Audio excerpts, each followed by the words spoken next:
An iconic scene from the Andy Griffith Show hides a detail so shocking that most fans have missed it for over 60 years. Buried in plain sight, this tiny moment changes the entire meaning of the scene once you spot it. Even lifelong viewers, and some cast members, never realized what was really happening on camera. Get ready, because once you see it, you'll never watch the classic episode the same way again. The famous rock splash in the opening wasn't Ron Howard's rock. A crewman threw it. Few openings in television history are as quietly perfect as the one from the Andy Griffith Show, where young Opie Taylor strolls along the lakeside, pauses, and seemingly tosses a rock into the water. It's a slow, peaceful moment, emblematic of small-town life and childhood innocence. For decades, fans assumed that the splash, the perfect arc, and the satisfying plunk was a product of Ron Howard's natural skill. In reality, there was a little Hollywood sleight of hand at work. Ron Howard, who was only a child at the time, simply couldn't throw the rock far enough to hit the exact spot the director envisioned. The scene required a precise splash, both for visual symmetry and to match the serene pacing of the opening shot. To solve this, the crew devised a clever workaround. A prop man, stationed just outside the camera's frame, synchronized his throw with Howard's motion. The result was seamless. As Howard moved his arm in the act of tossing, the prop man's rock hit the water at precisely the right moment, creating that iconic, seemingly effortless splash.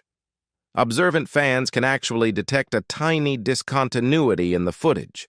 There's a subtle cut or jump right at the moment of impact, an artifact of the dual effort to coordinate a child actor and a crewman's throw. To most viewers, it goes completely unnoticed, blending into the tranquil rhythm of the scene.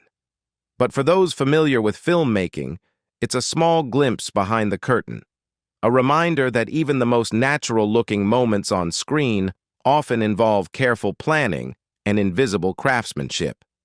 This minor trick speaks volumes about the attention to detail on the Andy Griffith Show. Every movement, every sound, and every splash was calculated to evoke nostalgia, simplicity, and emotional resonance. While Howard's charm and innocence carry the shot, the perfectly timed splash wouldn't have been possible without that hidden hand of the crew, a quiet collaboration that ensured television history remembered Opie Taylor's lakeside stroll exactly as it was imagined. The whistled opening theme was not Andy Griffith whistling. It was composer Earl Hagen. Few television melodies are as instantly recognizable as the whistled opening theme of The Andy Griffith Show.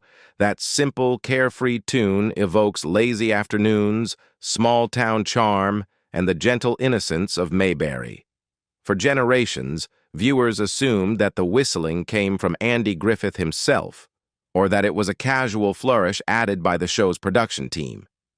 In reality, the charming whistle belongs to composer Earl Hagen, the man who crafted the melody that would become the show's auditory signature.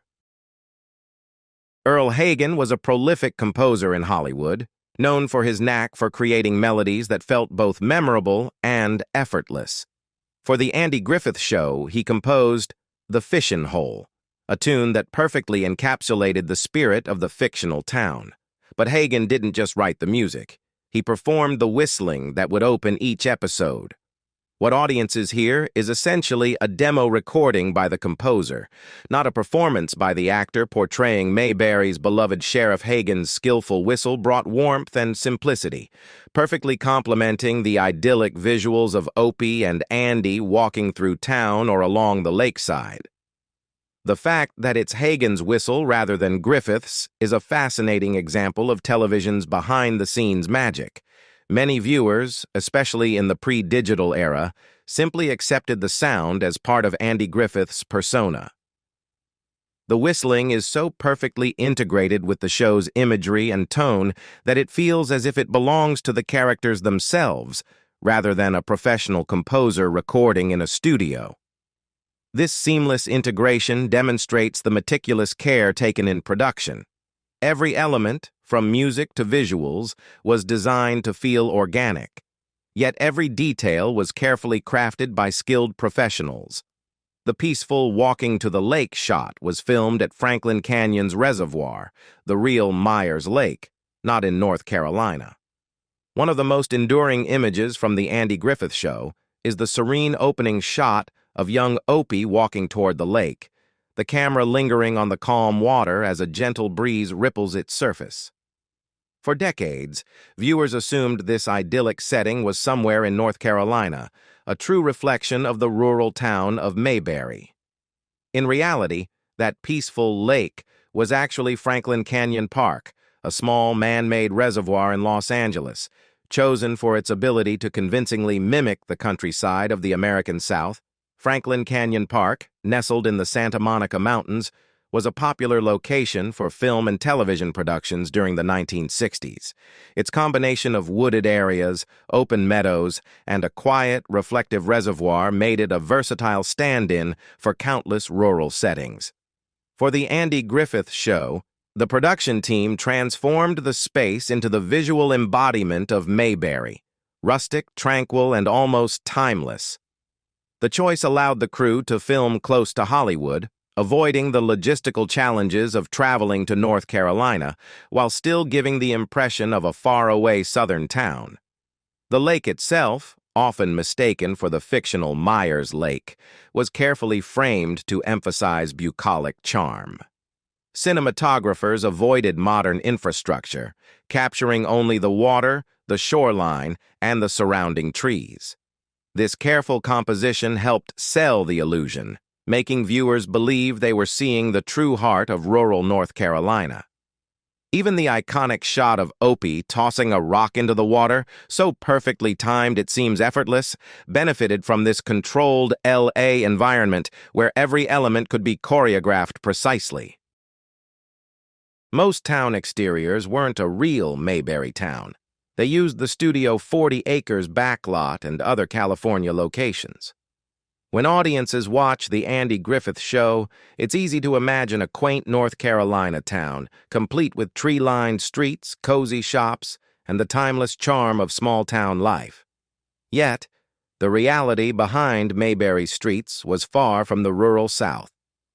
Most of the town's exteriors were filmed on the studio backlot of RKO's 40 Acres in Culver City, California, along with other nearby locations carefully chosen to mimic the appearance of a southern town. These Hollywood sets allowed the production team to craft a highly controlled environment where the idyllic image of Mayberry could be meticulously managed. The 40 Acres backlot was a versatile space used in countless productions, with pre-built streets, storefronts, and facades that could stand in for almost any small town in America. For the Andy Griffith Show, the crew dressed the streets with signage, props, and period details to give the illusion of a 1960s North Carolina town. From the iconic courthouse square to the corner drugstore, the backlot offered everything the production needed to maintain visual consistency while keeping the filming schedule and budget under control. Because the majority of Mayberry's streets were constructed on a California lot, later efforts to film reunions, specials, or location pieces faced significant challenges. Producers couldn't simply return to the original town. The real Mayberry didn't exist. Instead, they had to recreate familiar facades or locate modern-day stand-ins that captured the spirit of the original streets.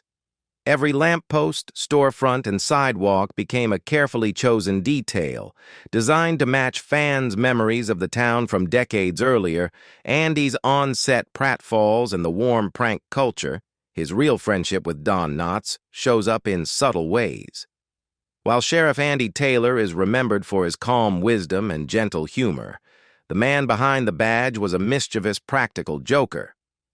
On the set of the Andy Griffith Show, Andy Griffith delighted in lighthearted pranks, especially targeting his co-star Don Knotts, whose neurotic, high-strung character Barney Fife became the perfect foil for Griffith's humor.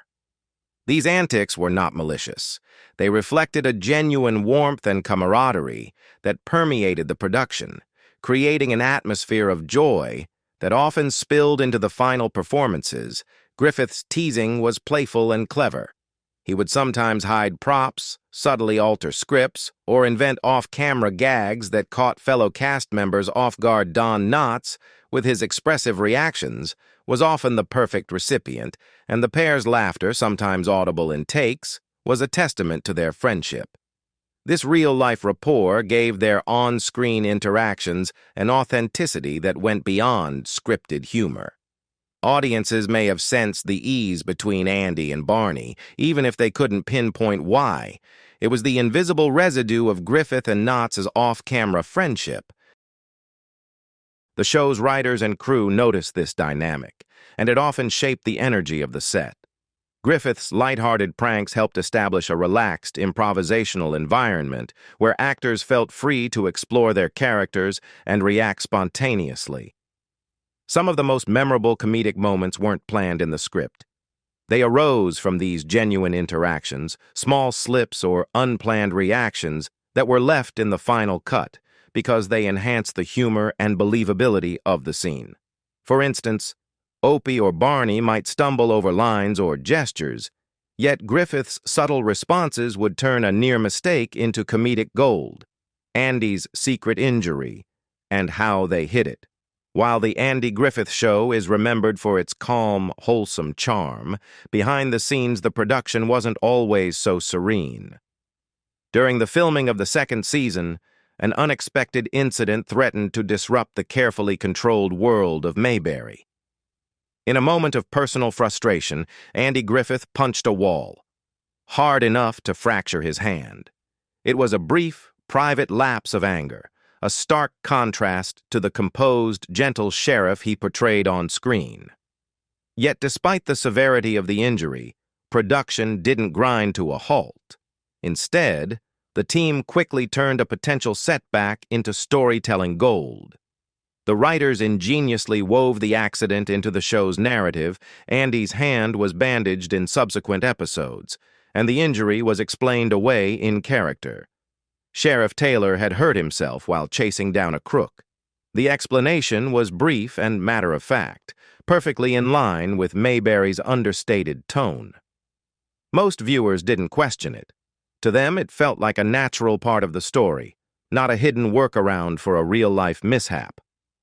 The seamless integration of Andy's bandaged hand is a testament to the cleverness of the writers and the adaptability of the cast and crew. What makes this incident particularly fascinating is how it highlights the tension between reality and television illusion. Mayberry was a world of calm, small-town routines, yet here was a glimpse of raw human emotion, frustration, and pain, finding its way onto the screen, carefully disguised.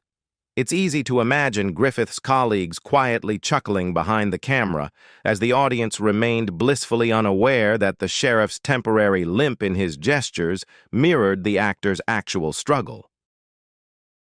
Annetta Corsott had a real-life romance with Andy Griffith. Fans of The Andy Griffith Show often admired the gentle, heartfelt chemistry between Sheriff Andy Taylor and schoolteacher Helen Crump, portrayed by Annetta Corsott.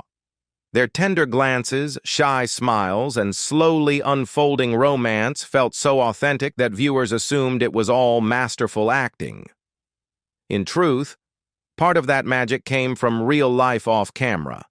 Andy Griffith and Annetta Corsott were quietly involved in a romantic relationship, a connection that mirrored the on-screen story in subtle, compelling ways.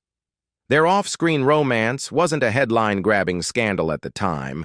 It existed largely out of the public eye, carefully contained within the walls of the studio and the privacy of their own lives. But the real-life feelings between them added layers of authenticity to their performances. When Andy and Helen shared a gentle laugh, exchanged meaningful looks, or engaged in tender moments, there was an extra, unspoken resonance. Fans may have sensed something genuine but didn't know that it was not just acting. It was grounded in actual affection and emotional connection. There was, however, a complicated element. Andy Griffith was married at the time. The relationship with Annetta unfolded discreetly and quietly, adding an undercurrent of tension and secrecy to the set. This delicate balancing act likely required both actors to maintain professionalism while navigating real emotions in front of the cameras. Despite these complications, the chemistry never felt forced. Instead, it enhanced the narrative, giving viewers some of the most memorable and believable romantic moments in classic television. Even after the series ended, Andy and Annetta remained close, maintaining a bond that was both personal and professional. Friends and colleagues often remarked that their connection went beyond the show's storyline, suggesting a deep mutual respect and affection that endured through years of change in their lives.